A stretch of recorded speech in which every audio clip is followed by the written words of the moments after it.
Hello students. आज की class में हम लोग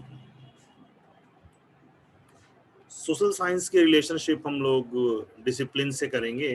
तो आज का टॉपिक हमारा है social science subject on disciplines, यानी विभिन्न प्रशासनों में सामाजिक विज्ञान।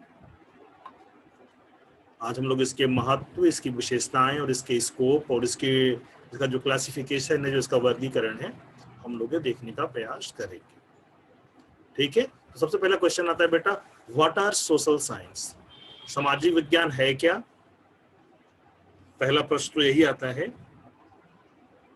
और हमसे कोई पूछे सामाजिक विज्ञान है क्या, तो हम कह सकते हैं कि एक ऐसा डिसिप्लिन या एक ऐसा साइंस जिसमें हम सोशल लाइफ के बारे में स्टडी करते हैं, है ना।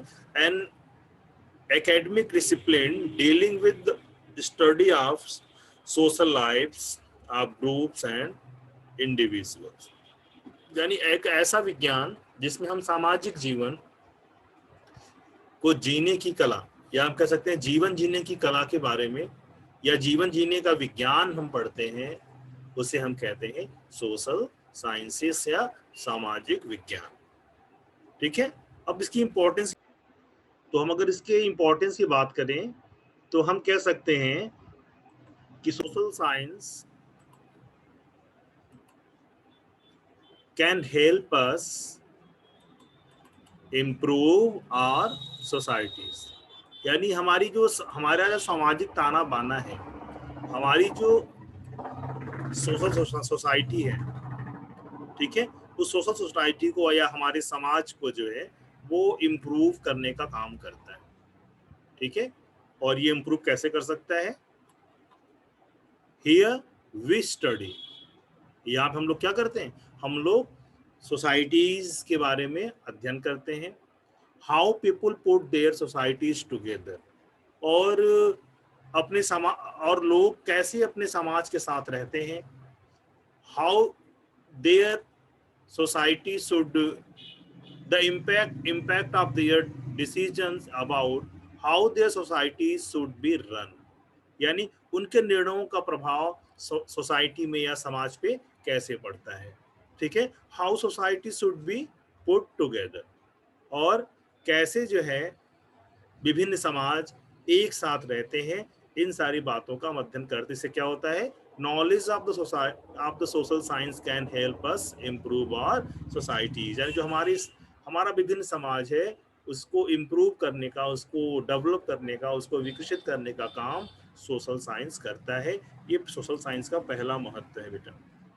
ठीक है, ओवरऑल देन अगर एक तरह से हम कहें कि कैसे इंप्रूव करता है, तो कह सकते हैं overall then it is important to study social sciences so that we can get the sorts of information that can help us create better society. अगर हम कुल मिला जुला के बात करें, अगर हम सारांश रूप में बात करें, तो हम क्या कह सकते हैं? सामाजिक विज्ञानों का अध्ययन करने से क्या होता है? हम उन सूचनाओं को प्राप्त कर सकते हैं जिससे हम बेहतर समाज बनाने में मदद पा सकते हैं। कई बार आपने देखा होगा कि हम दूसरे सोसाइटीज की रिचुअल्स को अडॉप्ट कर लेते हैं, है ना। जैसे क्रिश्चियनिटी हमारा कल्चर नहीं है, लेकिन फिर भी हम बर्थडे मनाते हैं, फिर भी हम क्रिसमस मनाते हैं। तो ये क्या है? हमने दूसरे सोसाइटी की अच्छी चीजों को हमने अडॉप्ट कर लिया है। ठीक है, सेकेंड इंपॉर्टेंट है बेटा, social science are all about an objective study of people and their interaction. ठीक है, तो सोशल साइंस क्या करता है? उसका उद्देश्य क्या होता है? उसका उद्देश्य होता है कि जो विभिन्न सोसाइटियों में जो विभिन्न लोग होते हैं, उनसे संबंध स्थापित किया जा सके, उनसे इंटरेक्शन कर सके, उनसे उनसे हम उन उन पर हम ध्यान दे सकें, इस तरह की बात हम कर सकते हैं। If we want to improve our lives, choices, groups, institutions and societies, we need to understand. अगर हमें अपने जीवन, अपने समूह, अपने विकल्पों, संस्थानों और समाजों को सुधारना है, तो हमें दूसरे के समाज में देखना पड़ेगा। क्या देखना पड़ेगा? हाउ दे वर्क, वो कैसे काम करते हैं, हाउ दे एग्जिस्ट, वो कैसे रहते हैं अपने समाज में, and how they have functioned in the past, और वो पुराने जमाने में या पास्ट में वो कैसे काम करते थे, हमें इन्हें देखना पड़ेगा। क्योंकि सीधी सी बात है कि अगर हम अपनी सोसाइटी या अपने ग्रुप या अपने आसपास अपने धर्म अपने समाज अपने लोगों को डेवलप करना चाहें, हमें देखना पड़ेगा जो डेवलप्ड कंट्रीज हैं, जो डेवलप्ड सोसाइटीज हैं, उन सोसाइटीज में ऐसा कौन सी चीज है जिसके कारण वो डेवलप हो गए और हम किसके कारण पिछड़ गए। तो हम उन चीज़ों को देखना पड़ता है, समझना पड़ता है। इसके लिए भी सोशल साइंस बहुत ही इंपॉर्टेंट है, क्योंकि सोशल साइंस जब हम पढ़ते हैं तो हम एक दूसरे के रहन सहन सामाजिक स्तर और जीवन कानून नियमों के बारे में हम जानकारी प्राप्त कर लेते हैं। ठीक है, अगर इसको भी अगर हम कंबाइन करके अगर कंक्लूडिव स्टेटमेंट देना चाहे तो हम कह सकते हैं the most effective study of social science is when they are studied together to answer the big questions we have about ourselves and human life on the planet. यानी सामाजिक विज्ञान का सबसे प्रभावी अध्ययन है जब वे ग्रह पर यानी अपनी पृथ्वी पर अपने और मानव जीवन के बारे में हमारे द्वारा पूछे गए बड़े सवालों का जवाब देने के लिए हम एक साथ अध्ययन करते हैं। तो हम ये जो है यानी कहने का मतलब क्या है, हम सारी सोसाइटी सारी चीज़ों के बारे में अगर हमको पता चल जाए, हम अगर उनको जानने का काम भी ये सोशल साइंस करता है। अब हम बात करेंगे बेटा the scope of the social science. Social science का स्कोप क्या है, ठीक है। तो पहला स्कोप इसका क्या है, the scope of social studies is determined by the definition of the subject. यानी सामाजिक अध्ययन का दायरा विषय की परिभाषा से निर्धारित होता है ना। यानी जो सामाजिक अध्ययन खुद ही अपने दायरे को बता रहा है कि हम हमारे अंदर क्या क्या चीजें हैं, हम किसको समेटे हुए हैं। दूसरा पॉइंट यहाँ पे बेटा, यह नागरिकता शिक्षा के उद्देश्य से विभिन्न सामाजिक विज्ञानों मानविकी का एकीकरण है। सामाजिक अध्ययन में इतिहास अर्थशास्त्र कानून सामाजिक विज्ञान में अन्य विषयों का अध्ययन शामिल है। It is the integration of various social sciences and humanities for the purpose of citizenship education. Social studies involves the study of history, economics, law and other subject in the social sciences. लेकिन केवल इतने ही subject पूरे नहीं है, और जब हम classification पढ़ाएंगे तो आप देखोगे कि एक्चुअल सोशल साइंस सब्जेक्ट्स में कौन कौन सी डिसिप्लिन आती है और कौन कौन से सब्जेक्ट आते हैं। ठीक है, थर्ड बेटा इसमें another school see it as the method of or an approach। ठीक है, स्कूल का मतलब यहाँ स्कूल का मतलब विद्यालय से नहीं है, स्कूल का मतलब एक पक्ष, जैसे आप कहते हैं ना स्कूल ऑफ सोशल साइंसेस, यानी एक डिसिप्लिन की बात कही जा रही है, एक प्रशासन की बात कही जा रही है। कहते हैं school of basic applied science, यानी एक अलग डिसिप्लिन और प्रशासन की बात कही जा रही है। स्कूल का मतलब यहाँ पे है। ठीक है, it is study of social science और पेडागोजिकल पर्पस। शैक्षणिक उद्देश्यों के लिए हम सामाजिक विषयों का अध्ययन करते हैं। It equips studies it equips students with the ability to teach social science subject in secondary level of education। यानी छात्रों को माध्यमिक स्तर की शिक्षा में सामाजिक विज्ञान विषयों को पढ़ाने की क्षमता उसको दिया जाता है। क्यों दिया जाता है? क्योंकि अगर हमें सोशल लाइफ जीनी है तो कम से कम हमें हाई स्कूल लेवल या सेकेंडरी लेवल तक हमें सोशल स्टडी पढ़ाई जाती है। सिर्फ इसलिए पढ़ाई जाती है कि हम अपने और दूसरे के समाज रीति रिवाज रहन सहन कानूनों नियमों को जान सके। ये सब इसके स्कोप है बेटा। अब देखो यहाँ पे सोशल साइंस की डिसिप्लिन की के ऊपर एक पिक्चर आपको दिखाई पड़ रही होगी। अगर आप ध्यान से देखो तो एक अम्ब्रेला दिख रहा है सोशल साइंस का, और देखो इसके नीचे कितने सब्जेक्ट इसके नीचे हैं।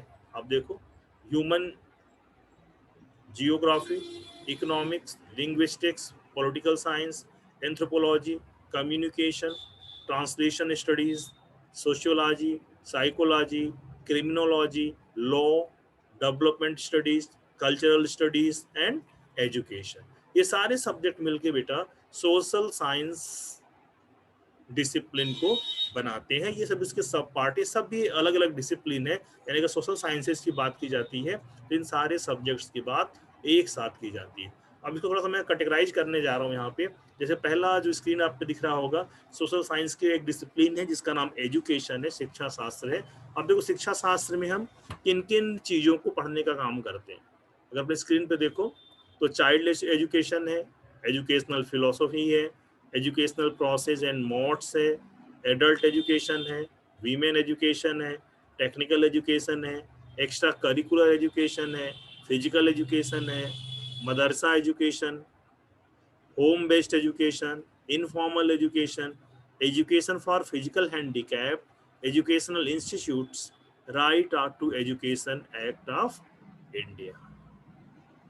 ठीक है, तो इतनी चीजें हैं जो एजुकेशन के अंदर हम बेटा इस पर रिसर्च वर्क कर सकते हैं, या इतनी विंग्स हैं, इसमें और भी विंग्स हम जोड़ सकते हैं। जैसे हम इसमें एजुकेशनल हिस्ट्री जोड़ सकते हैं, एजुकेशनल टेक्नोलॉजी जोड़ सकते हैं, ठीक है, एजुकेशनल पेडागोजी जोड़ सकते हैं। ये सब सोशल साइंस के एक डिसिप्लिन एजुकेशन से रिलेटेड ये सारे सब्जेक्ट्स हैं। ठीक है, इनको हम छोटे स्तर पर सब्जेक्ट्स के वे में पढ़ते हैं, और जब हम रिसर्च लेवल में जाते हैं तो यही सारी अलग अलग डिसिप्लिन हो जाती है। चाइल्ड साइकोलॉजी या child education, educational philosophy, educational history, ये सब अलग अलग डिसिप्लिन हो जाती हैं जिसमें हम रिसर्च वर्क करते हैं। ऐसे ही देखो पॉलिटिक्स, जिसको हम छोटी क्लास में सिविक्स कहते हैं, या हम जिसको नागरिक शास्त्र के नाम से जानते हैं, बड़ी क्लासों में वो पॉलिटिक्स या राजनीति शास्त्र हो जाता है। अब देखो राजनीति शास्त्र के भी ढेर सारी विंग्स हैं जो आपके स्क्रीन पे दिखाई हो रही है। आप देखो national politics, international politics, modern politics, philosophies, political philosophy, village based political system, political policies, political personalities, political strategies, political issues and developments, political traits and others। ठीक है, तो इस तरह से पॉलिटिकल साइंस भी या पॉलिटिक्स भी सोशल साइंस का ही एक सब पार्ट है, उसकी एक सब डिसिप्लिन है जिसके अंदर ये सारे विषय आते हैं। इन विषयों का हम अध्ययन करते हैं। ऐसे अगर बेटा इकोनॉमिक्स को देखें तो इकोनॉमिक्स में भी, इकोनॉमिक्स भी पार्ट किसका है, ये भी पार्ट सोशल साइंस का ही है, सोशल साइंस की एक डिसिप्लिन है। और देखो इस डिसिप्लिन में कितने सब्जेक्ट आते हैं, यानी स्कूल ऑफ सोशल साइंस की डिसिप्लिन क्या होगी, एक इकोनॉमिक्स होगी। ठीक है, इकोनॉमिक्स के अंदर क्या क्या हम पढ़ाई पढ़ते हैं, modern economics, economic philosophies, international economics, micro economics, macro economics, family economics, economic issues, economic institutions, national and international economic problems, managerial, institutional and business economics। ठीक है, इकोनॉमिक सिस्टम और इकोनॉमिक्स पॉलिसीज, ये सब बेटा सब्जेक्ट्स हैं जिनको हम economics के अंदर हम पढ़ते हैं। ये सारे वो कोर रिसर्च के एरियाज हैं जिसमें रिसर्च होते हैं। तो रिसर्च एरियाज भी पर्टिकुलर किसी किसी डिसिप्लिन में ही होती है, ऐसे नहीं होती।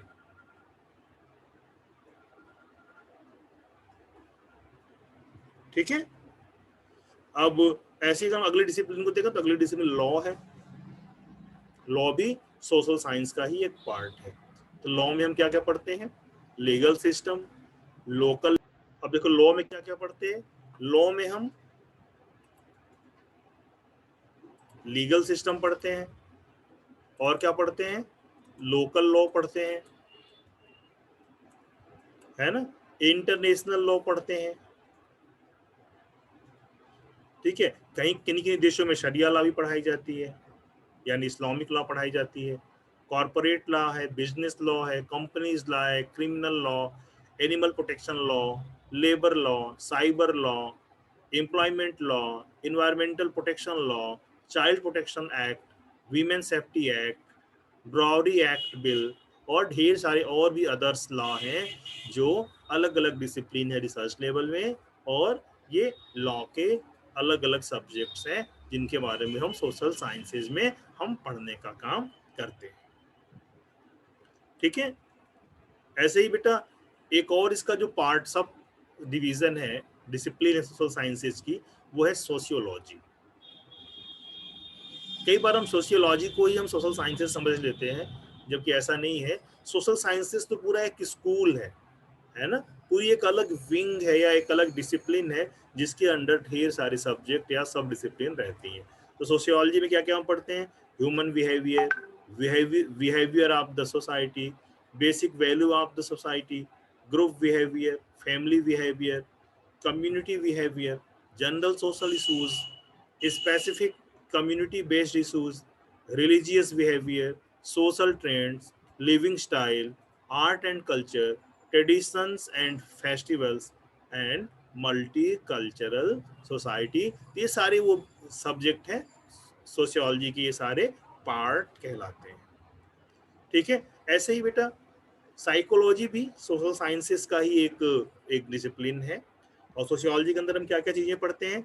Abnormal, biological, cognitive, comparative, cultural, differential, developmental, evolutionary, experimental और मैथमेटिकल हम पर्सनालिटी को हम पढ़ने का काम करते हैं। ये तो बेसिक देखो, इसमें भी साइकोलॉजी के भी दो पार्ट हो जाते हैं, बेसिक, अप्लाइड, और एक तीसरा पार्ट क्लिनिकल साइकोलॉजी का भी है ना। लेकिन आपको स्क्रीन पे हम केवल बेसिक और अप्लाइड दे रहे हैं, लेकिन इसकी तीन विंग हो जाती है, तीन डिसिप्लिन हो जाती है, बेसिक साइकोलॉजी, अप्लाइड साइकोलॉजी और clinical psychology. Clinical psychology medical में चला जाता है, अप्लाइड साइकोलॉजी आपकी एजुकेशन की तरफ आ जाती है, और बेसिक साइकोलॉजी जो है ह्यूमैनिटी का पार्ट है। लेकिन ये सब भी अलग अलग डिसिप्लिन है जो अलग अलग विंग्स के साथ या अलग अलग अपने सब सब्जेक्ट के साथ पढ़ाई जाती है। तो अप्लाइड में क्या क्या आएगा? Applied behavioural analysis, clinical, community, consumer, educational, health, industrial and organisational, legal, military, occupational and political society, और जो है रिलीजियन, जो ये साइकोलॉजी जो इसका पार्ट होता है।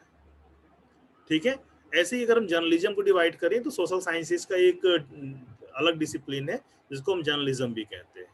और जर्नलिज्म में भी ढेर सारे सब्जेक्ट और उसकी विंग्स होती हैं, जैसे international journalism, political journalism, print media, electronic media, cyber media, entertainment journalism, linguistic journalism, journalism concept, investigative journalism, journalist traits and others।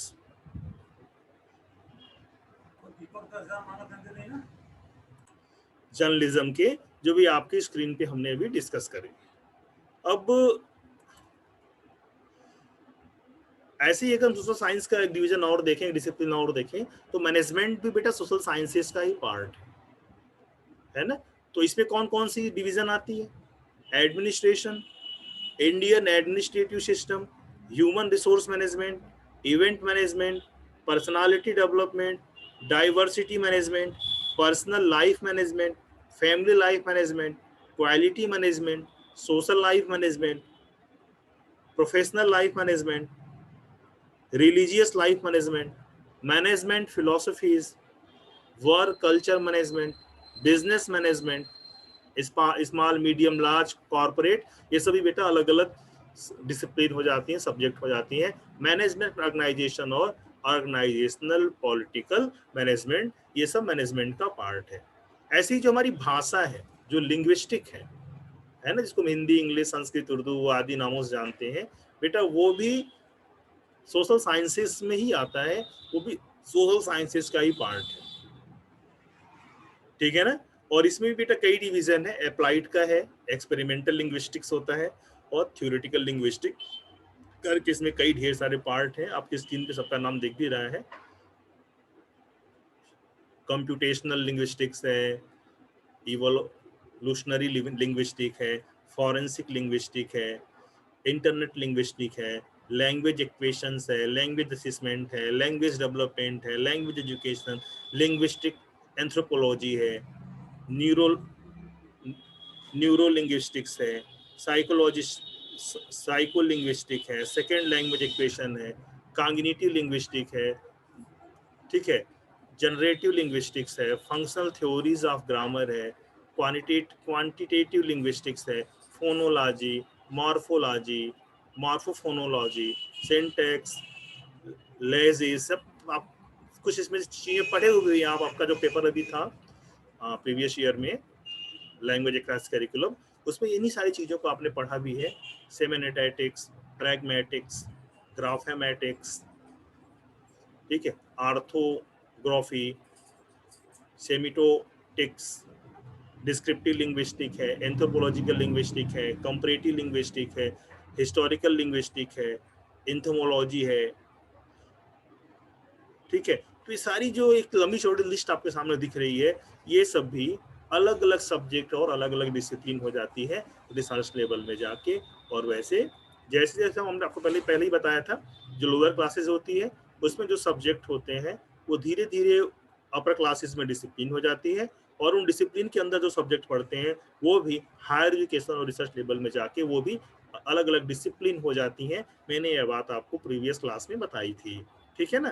तो ये सारी चीजें बेटा आपके सामने हमने भी डिस्कस करी है, जिसमें हम लोगों ने सोशल साइंस का एक at a glance social science को देखने का काम किया है, और इसमें बताने का प्रयास किया गया है कि सोशल साइंसेज है क्या, इसकी इम्पोर्टेंस क्या है, इसका स्कोप क्या है, और सोशल साइंसेज का अपना पूरा पूरा जो क्लासिफिकेशन है वो क्या है, किन किन विषयों या किन किन सब्जेक्ट या किन किन एरियाज को हम सोशल साइंस या उसके डिसिप्लिन के अंदर हम पढ़ने का